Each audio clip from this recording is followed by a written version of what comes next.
on order, and I was basically like, breast milk was coming out of my armpits. So it was a tough way for him to remember me and remember him. Anyway, that's the show for today. If anyone's out there that is still watching at this point, I'm more than happy to say hi to or Jim talk to. Jim says hi from Tupelo, Mississippi. Hey Jim, how are you? Is it as hot there as it is here? I can't imagine that it is. Connor, you can hold this in. I can read if I have one. Okay, go. Anyone else? I'll get the comments though. So we basically, Carly joined. The Scruffy Pearls are going to be back on tomorrow. Actually. Oh, great! Scruffy Pearls are going to be back on tomorrow. Scruffy Pearls are going to be back on after Christian Fuchs, who's. Yeah, Christian Fuchs is coming on. If anyone knows anything about soccer, you know this guy. He dominates. You want someone who just dominates. Sarah said it was a great show today. Thank you, Sarah. In keeping with today's show theme, I can't pronounce her name. Sapolsky. Probably Sapolsky. That seems like a good first name. Sapulsky. Sapolsky, yeah. Kathy says, "Hey, what's up, you all?" Hey, what's up, y'all? Sarah said she likes the movie. Jim saying it's hot in Tupelo, Mississippi. Yeah, it's hot here too.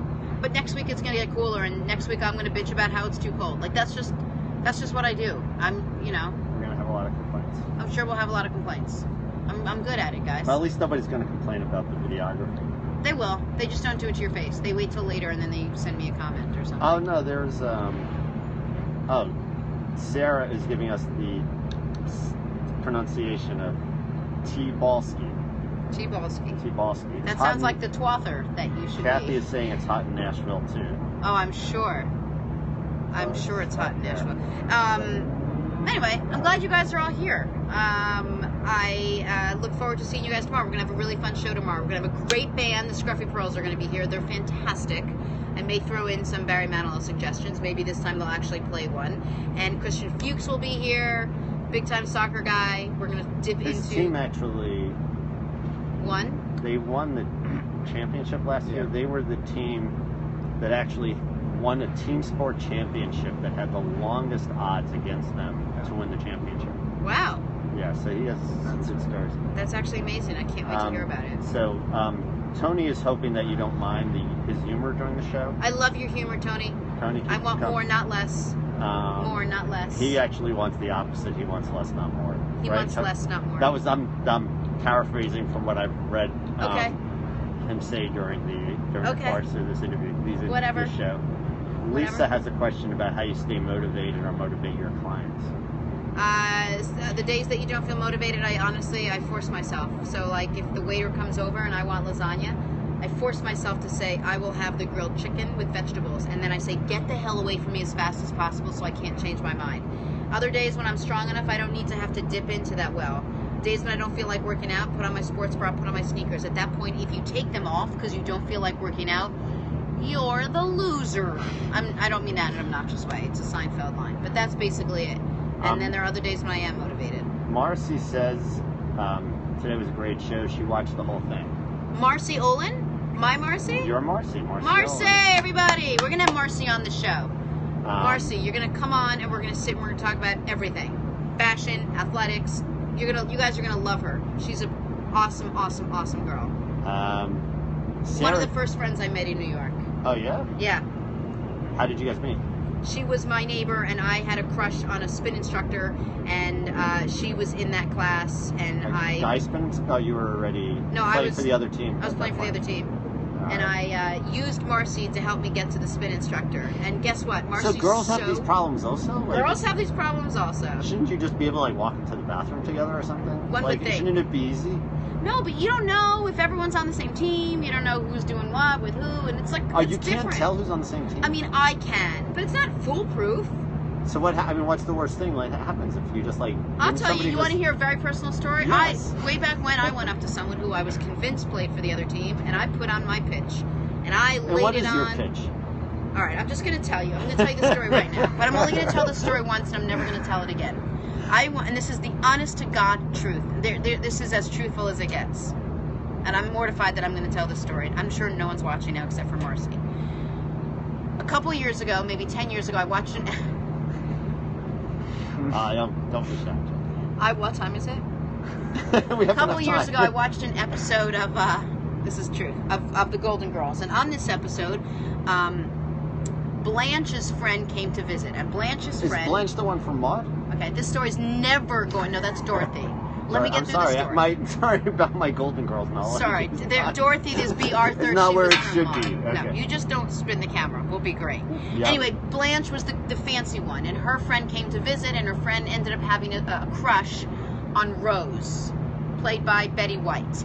And this was one of the first, besides watching a rated R movie when I was 8 called Personal Best, where Mariel Hemingway had a lesbian relationship. I'd never even heard of it. I blocked that out. Here was this older woman sitting next to Betty White, and she was trying to hit on her, and she didn't know how, so the word she used was intriguing. Rose, I find you very intriguing. And Rose didn't understand what was happening until the word intriguing came out, and that's apparently what made her realize she was being hit on. So as like a late teenager, I just assumed, and why should I not, that the word intriguing meant you have a thing for another woman. So now fast forward 15, 20 years. Do you think that works for guys also? No. No? I don't actually. I think it's a womanly word, a female word. Anyway, whatever. Now fast forward a bunch of years, and my best friend Marnie and I are on vacation at Club Med in where of all places, Turks and Caicos. It's honestly... That's intriguing. It's years before I joined the other team, and I... Well, actually, here's your most recent recruit to the other team, right? No. And it's good, because if you ever want to play this whole story at once, you'll never be able to, because Lance has stopped at 4 different times. So that's actually perfect, that we're never going to be able to edit into one story. We have 4 streams going. You will be, trust me, there'll be more than enough. The YouTube, we will have a complete, I promise. We're still broken up, Connor. It's still breaking. There's still no story. I don't even remember what I was saying. It's not even that interesting. No, come back. You're in Turks and Caicos. Anyway, thank you for joining us. No, you're in Turks and Caicos. You're about to hit on this intriguing woman. There was this woman there, and she did the trapeze at Turks and Caicos, and I loved the trapeze. I didn't love the trapeze. I loved athletic. She was athletic, and I was intrigued by the fact that she was athletic, and she was like, I thought she was very attractive, and I didn't know what I was doing. What? What color hair? She had brown short hair. She was Canadian.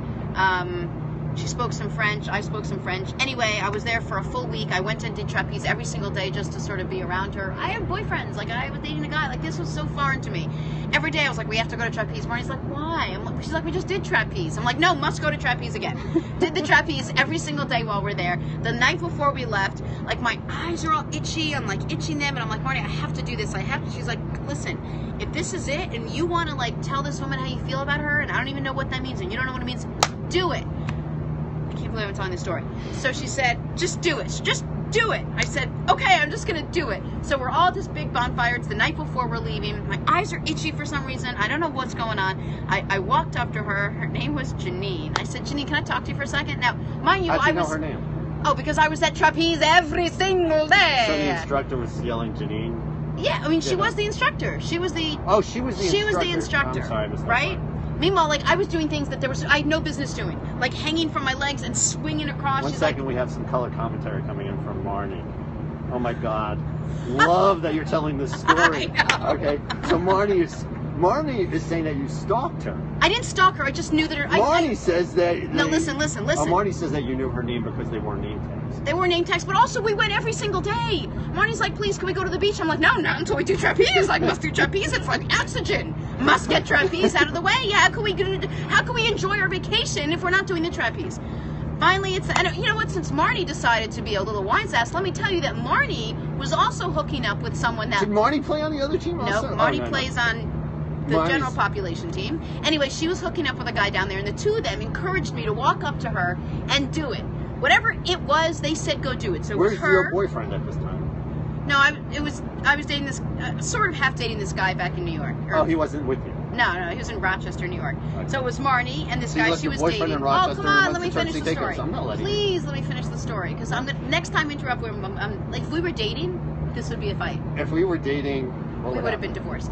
So it's listen. Like, there's nothing new under the sun for me there, right? Right. So it's Marnie. And it's Joshua, the guy she's hooking up with. Sorry, Marn. And it's me. And over there by the bonfire is Janine. It took, I will tell you, there are probably 3 times in my entire life where I had to muster up more courage like pull from every cell in my body, not just most of the cells, but pull everything I had out of every single cell to get my body for my motor system to get me to move, to do something. And this was one of those times. I will never forget it. But I did it. My heart was pumping out of my body, and I'm sweating profusely, my blood pressure, the whole thing. I was nervous. I was terrified. And I walk up to this woman with nothing prepared. The only thing I had to go on was the pitch that Rose Nyland's friend said to her from 15 years ago, and I looked right at Janine, and I was like, hey, and I had just gotten this job in Philadelphia as a sportscaster, right, where I was probably going to make no money, similar to me making no money in Rochester, New York, and I walked up to her and I said, hey, how you doing? It's me. And so I just want to tell you that this is exactly what I said. I really love, standing right next to her, Marnie and Joshua were over there watching it, and I said, I really love trapeze, and I think it's really fun. I didn't even know I liked trapeze so much, and I'm going to come back a lot to do more trapeze if I come down here. Anyway, I think you're great. I think you're a great trapeze teacher, and I guess I got this new job. I got this new job. I'm going to make so much money. I'm making no money. I'm going to make so much money as if I need to impress her down in Philadelphia. When I move back, meanwhile, she worked down there, so she doesn't even know probably where Philadelphia is. I'm like, when I move back, and I want to tell you that I'm intrigued by you. And I waited because I just dropped the mic. I'm intrigued by you, right? I just told her that I had a girl-on-girl crush on her. I'm intrigued by you. And I paused, to which she responded, nothing. So I felt like it was on me to keep talking. So I said, okay, so I think what we should do next, didn't know where I was going. Now I'm all in no man's land. Now I'm just like flying by the seat of my pants at this point. Everything I had, all my material I used, she said nothing. And I'm going, okay, so I think the best thing that we should do now, swear to God I said this, I think the best thing that we should do now is just take a walk together down the beach. Down over, and I pointed to where the beach was. Like, nothing. I was like, you better tell her where the beach was. Literally, the beach was like right where this chair is. I'm like, to the beach. Over there, we should just take a walk down the beach. And I just want to tell you that maybe we could hold hands when we walk down the beach. And then something in me, and I don't believe in a higher power really, but I really think God reached down and turned off my voice box just to help me out because I was drowning. He like shut it off so I wouldn't say anything else, and I stopped. And she looked at me for what felt like 10 minutes. And everything I felt stopped. I didn't hear music. I didn't hear Marnie. There was no peripheral vision whatsoever. I was going blind, deaf, and mute at the same time. And this woman looked right at me after I just bared my soul, my heart, mind, body, and soul. And she said, thank you. And walked away. You didn't like grab her hand or anything? She walked away. She said, thank you. And she walked Do you think she understood away. What you were saying? So, when I watched that episode of Golden Girls, it seemed so obvious to me what was happening. I mean, look, I told her I was intrigued by her and then I wanted to walk down the beach and hold her But hand. how would any human being understand that? Because I think she was a lesbian. I think she played for that team. I'm near certain. Marnie is saying it was sad. Did you cry?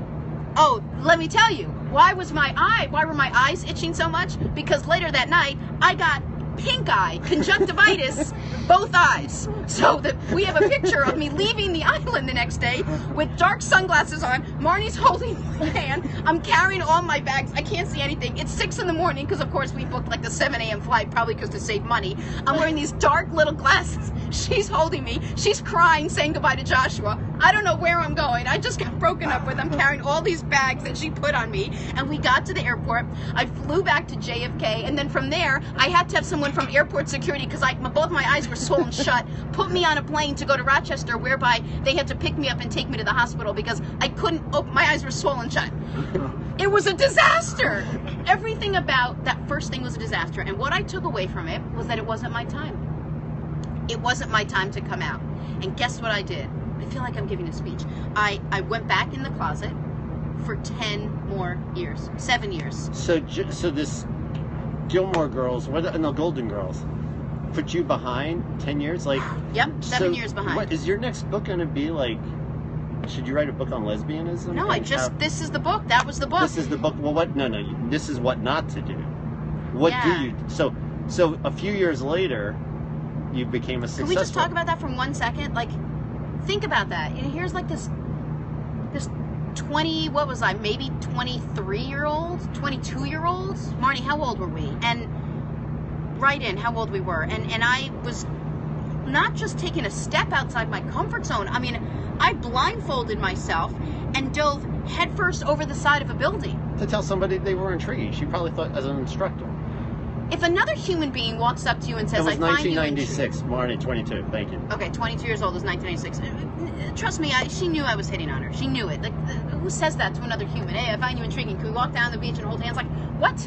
Like, you just are a little slow on the Melissa uptake. says she couldn't imagine someone being that rude. Oh my God, love the story, but hate that it set you backwards. It set me back 7 years. I didn't 10. think about it again. No, I was glossing over 10. So it was 22 or 23 when it happened. So in 2003, you found success? Yes, and when I turned 29. What did you learn? How did you become successful? Like, what was your line? Did you use the intriguing line again ever? No, never again. Just telling this story. The next have you ever heard of anybody using the intriguing line? No, just on reruns of Golden Girls. Okay. Marcy is saying, trust me, there are plenty more stories to fill a book. Marcy, don't tell any more stories. To tell you, I'm sorry, I have to ask you about a 9-hour guitar serenade. Oh no, don't ask. No, you don't want I to know just about did. That. I've done the craziest things for women. The craziest. So were you playing the guitar, or were you listening to the guitar player for 9 hours? Are we running out of time? All right, I'm going to tell this one story. This is a very funny story. This is actually a really funny story. Marcy wants me to tell this. There's two friends. One's Marty, one's Marcy. Marty was. Are they friendly with each other? No. Oh yeah, they're friendly. I said they fooling around. Marty was the sorry sap. Marty's the sorry sap that had to carry me blindly out. Marcy what? Forget. Marcy's married to Mike, and Marnie's married to Larry. So they're both on the other team. They're both. None of them play for my team, but they are. You haven't recruited well enough with them. Anyway, I learned how to play guitar, and I wanted to play a song for this woman. Girl I was dating. I dated two Jamies back to back, which was very confusing for my friends, but this was Jamie 1. And so I got up in the morning, and it was Saturday. And the only thing I had to do, was play this one song, start to finish. Honestly, I don't remember the song. It might have been a U2 song, start to finish. And then send it to her. You know, I put on my laptop on with the, whatever you call it. The camera was facing me, and I loved what I was wearing. I wore the shirt. It was sunny. It was like 9 o'clock in the morning. I start playing, and I played it. Didn't work. Played it again. Messed up. Played it again. I had to sing messed up, and again and again. Finally, I had to stop, get something to eat. I was a little tired, so changed outfits. Came back, played it again, went back, changed outfits, played it again, could not get it. I had to do this thing. I probably shot this maybe 19 times. 3 different outfits. The sun came up, the sun was hot, the sun went down, and so when Marcy came over to see the thing, if you fast forward through it, it's me sitting there, all different outfits, frustrating, cursing, yelling, stopping, doing this, outfit change, doing this, eating the sandwich, doing this, playing it again, doing this, putting the guitar down, walking away, walking back, doing this, sun went down, sun came up, sun went down, and by the end I never actually had one, but I had like all different outfits, and what I should have sent Jamie was just that I spent an entire day trying to play one song and sing it from start to finish, and I don't think I ever even sent it to her. But I've done so many things like that. It's unbelievable. Anyway, so you put a lot of effort into your... If I like you, I will put everything I've got into you. Everything. Like every ounce of creativity, every ounce of strength, every ounce of soul, like whatever I've got, I'll put it into you. You know, and I have a group of people who are my inner core, like Marcy, like Marnie, like my friend Michelle. Like, I would do anything in the world for, and obviously like Bianca, who's here still, for her. I would do anything in the world. And now Lance, you're in my inner sanctum. Oh, thank you. Like Lance could call me, you call me up any time in the middle of the night and say I need you, and I would be there for you. And I don't do that for a million people. Thank you, same here. Yeah, of course. Anyway, that's as personal as it gets. I can't believe I shared that story. So that's that. Marnie, by the way, the reason she's writing is because she's driving from Boca up to, like, Virginia or something. And is it bad, Marnie? That's actually where Connor's from. Virginia? Let her tell me if it's bad. Marcy, I'd like to get on the show at some point to come sit down and share some awesome stories about us. But I think we're good for the day. I think I've put myself out there, and I'm going to take myself back. And sure. I think that we are going to close up shop on that very interesting note. But I'm telling you, much like Kramer did with Jay Peterman, I've got tons more stories. Who are those guys? Seinfeld characters, obviously. Oh, yeah. Duh. It's really like my whole like television, movie, like literary. So some people are actually asking about whether. I'm sorry. Tell me. No, I'm listening. Oh, okay. So they're asking about whether we're about inviting Today Show people onto the show. Yeah, Lester's going to come on and play with us. Al is going to come on. I'm sure Jeff Rawson will come on. Love Dylan on. You know, whoever you want. Yeah. Ask them to be on the show. Tweet at them. Tweet at them. Whoever you want. Tell them to come on. Thomas Roberts lives right down the street. I trained Tamarin. She can come on. Cool. Who else? What else? That was the last question. So. Okay. Anyway, guys, I can't thank you enough for your ear. It's great that you guys are listening, and I love that we have such an intimate relationship. It's just me and just you. Like, that's just us. Like, I'm sure no one else will ever hear any of these stories. Feel free to share yours as well. Write to me. And let's be friends. And ask if anybody has actually been picked up with that intriguing line. That would be intriguing. If anyone has a story like that is more embarrassing than mine, I dare you to come on the show, sit down right next to me in the blazing heat, and tell me. I'm so glad I'm behind the other side of the couch. I'm sure. But thank you very much. We have an awesome show tomorrow. Tomorrow's going to be a good one. We're going to play some music. We're going to speak to some international soccer stars and some other fun surprises that are in store. So check it out if you get a chance, 11 to 3. My thank you to all the guests that were here today, but because only one of them stuck around, Bianca Turetsky, go buy her book. The books are amazing. Where are the books? There's Bianca. Wave, Bianca. Bianca, you have the books? No, they're fine. It's fine. They're already packed. It's good. Okay. It's good. All right. Anyway, thanks, guys. Thank Have a you. great day. See you later. Fate loves the fearless.